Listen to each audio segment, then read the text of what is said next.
Le dernier voyage de Barack Obama en Europe, hier à Athènes, le président américain a appelé l'Union à être forte et unie et a mis en garde contre la montée du nationalisme. Ce soir, il est attendu à Berlin pour rencontrer Angela Merkel, sur laquelle il ne tarit pas d'éloges. Sa partenaire internationale la plus proche de ces 8 dernières années, dit-il. Cette visite, ça ressemble beaucoup à un passage de relais, Hélène Cole. C'est ce que dit la presse anglo-saxonne, en tout cas New York Times, Guardian, Washington Post. Barack Obama viendrait faire d'Angela Merkel le nouveau leader du monde libre.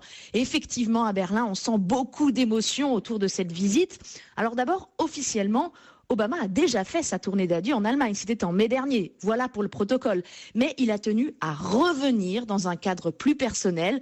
Il ne le cache pas. Il admire beaucoup la chancelière, notamment parce que sans elle, le dialogue avec Moscou aurait souvent été rompu. Elle a toujours joué un rôle d'intermédiaire indispensable entre lui et Vladimir Poutine dans le dossier ukrainien, le dossier syrien par exemple.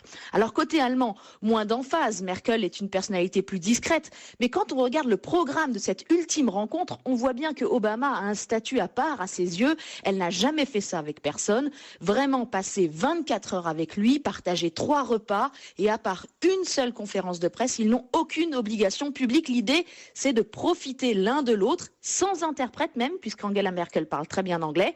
Ensuite, vendredi, ils seront rejoints par François Hollande, par l'Italien Matteo Renzi, Theresa May pour la Grande-Bretagne et Mariano Rajoy pour l'Espagne. Un ultime sommet informel à 6 à l'initiative de la chancelière. Hélène Cole en direct de Berlin pour